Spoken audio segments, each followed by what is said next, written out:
Salam jumpa para pecinta catur. Jumpa lagi dengan saya Suwaji, dan kali ini akan kita ulas partai yang menarik dari Murali Kartikeyan, seorang Grandmaster dari India, kelahiran tahun 1999. Dalam partai ini terjadi gempuran super nekat oleh Kartikeyan. Bagaimana tidak? Baru 9 langkah, menterinya sudah dikorbankan.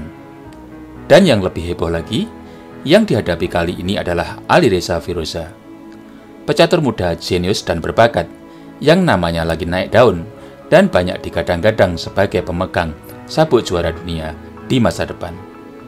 Sudah pasti gaya permainan Alireza yang sering diibaratkan sebagai Neo Mageltal, maka di sini terjadi manuver dan taktik yang komplikasi bagi pertarungan di hutan rimba yang gelap gulita. Bagaimana serunya permainan ini? Mari langsung saja kita bahas bersama.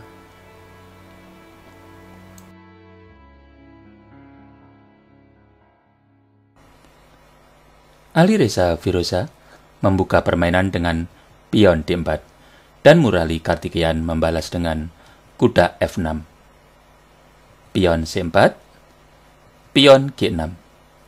Kita lihat di papan sebuah pembukaan Hindia Raja, di mana tambak hitam berencana Viansinto gajah ke G7. Kuda C3, gajah G7. Dan setelah putih melangkah pion E4, hitam merespon dengan pion D6. Sebuah variasi klasik dari Hindia Raja yang sudah sangat terkenal, di mana hitam bisa menginisiasi penggerogotan formasi pion putih yang mendominasi pendudukan pusat dengan pion E5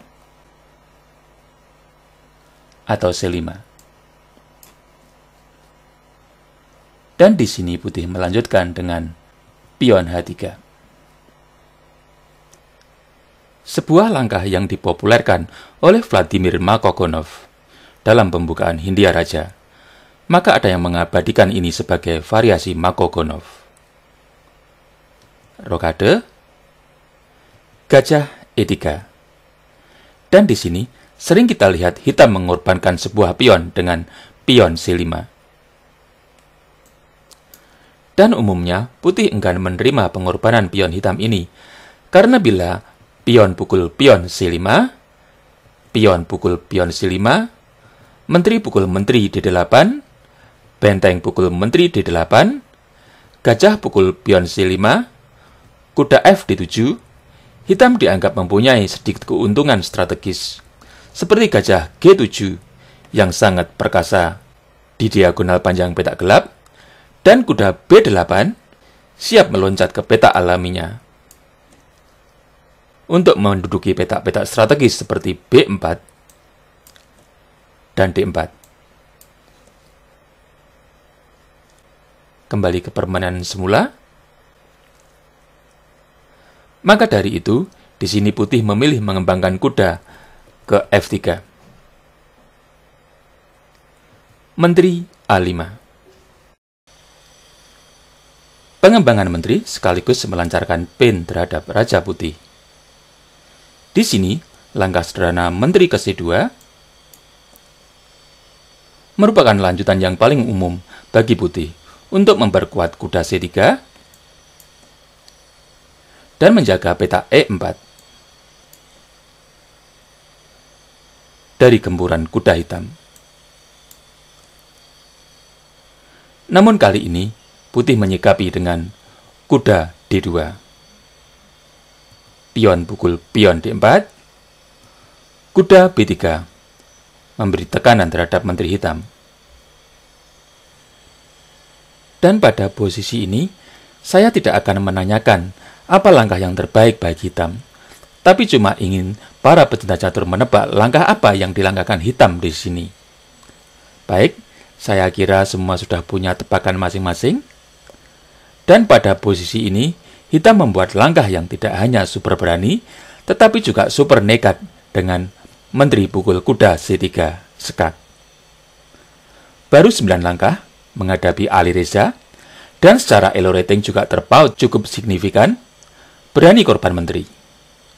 Mari kita lihat beberapa langkah ke depan dan hasilnya dari pengorbanan ini.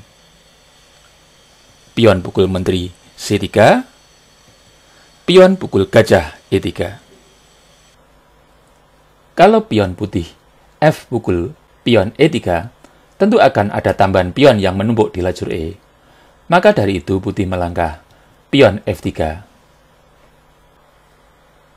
Kalau kita lihat di sini, walau putih punya menteri, gajah putih tampak jelek.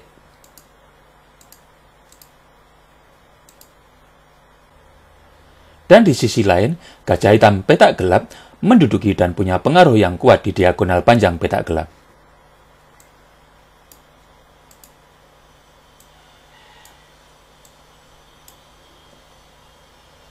Serta kuda hitam juga bisa memanfaatkan petak penting seperti C5.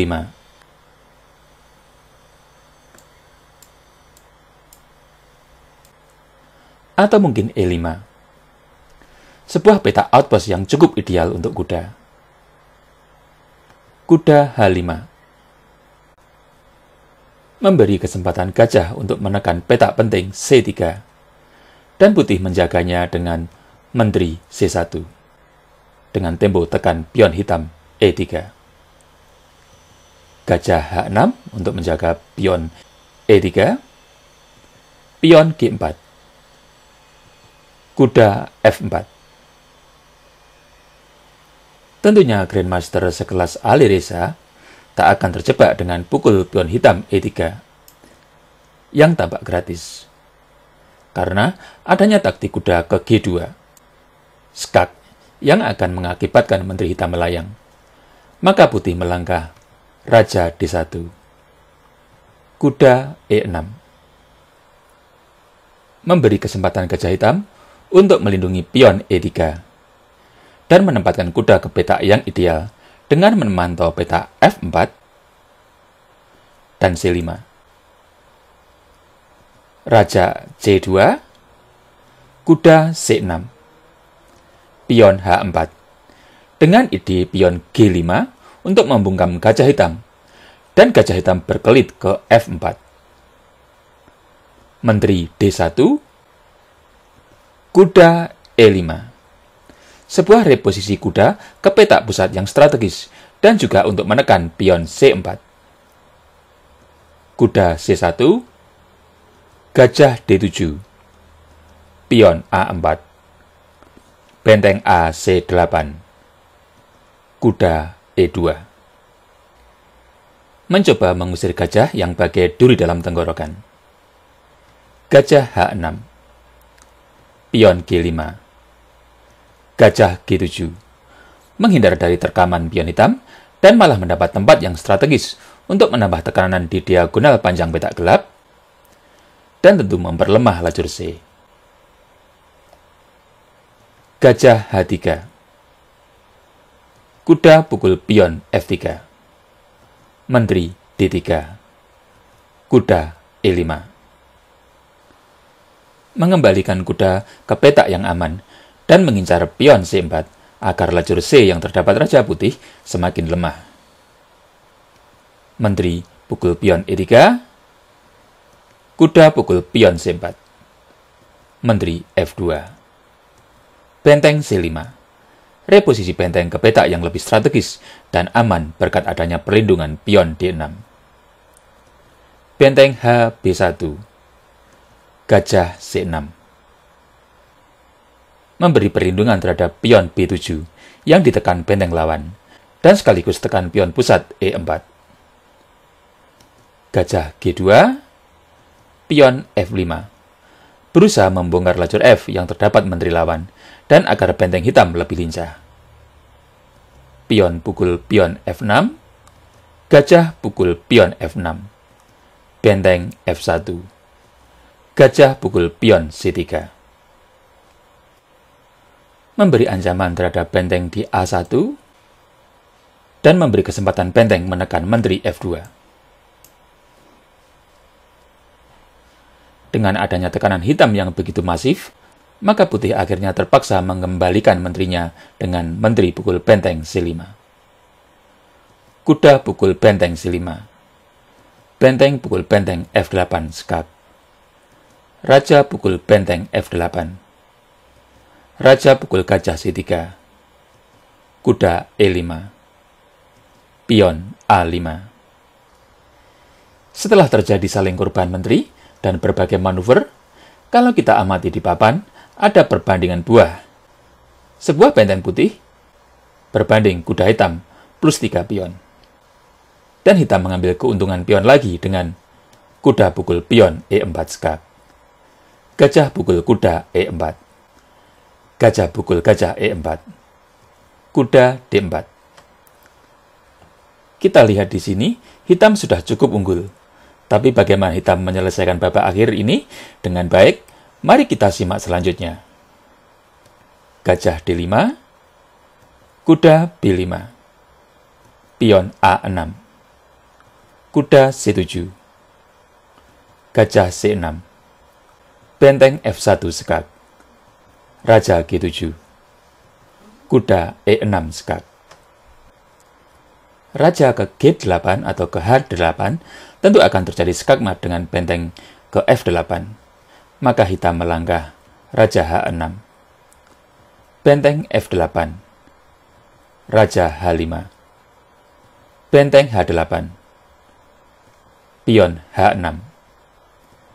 Benteng H7. Raja pukul pion H4. Membersihkan pion putih di sayap raja. Benteng pukul pion H6 skak. Raja G4. Kuda D4. Raja G5. Benteng H2. Gajah D5. Untuk menjaga petak penting E6. Benteng E2. Raja F4. Benteng F2 skak. Kuda F3. Benteng E2. Pion E5. Langkah yang wajar mendorong pion-pion ke arah petak promosi dengan tempo tekan kuda putih. Melihat buah-buah di papan dan posisinya, di sini sebenarnya permainan bisa dianggap selesai. Namun permainan berlanjut dengan kuda C2. Gajah E4. Kuda E3. Pion D5. Pelan dan tenang bagai kura-kura, pion-pion hitam melaju ke arah petak promosi. Dan kita lihat putih semakin sulit menghadapi ini. Dan setelah Raja B4, kuda D4, terjadi ancaman terhadap benteng E2 dan petak penting C2.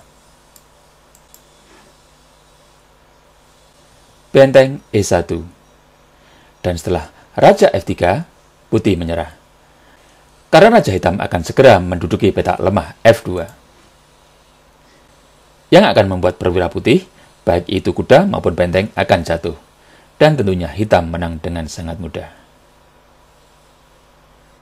Demikianlah para pecinta catur, partai yang sangat menarik dari Murali Kartikeyan saat menghadapi Ali Reza Firoza pada turnamen ASEAN Continental tanggal 11 Juni 2019 yang diwarnai dengan pengorbanan menteri yang sangat-sangat berani dan super nekat karena masih dalam tahap pembukaan. Seperti biasa, saya berharap video ini bisa bermanfaat bagi para pecinta catur semuanya. Dan kita akan berjumpa lagi dalam video ulasan catur selanjutnya. Sampai jumpa.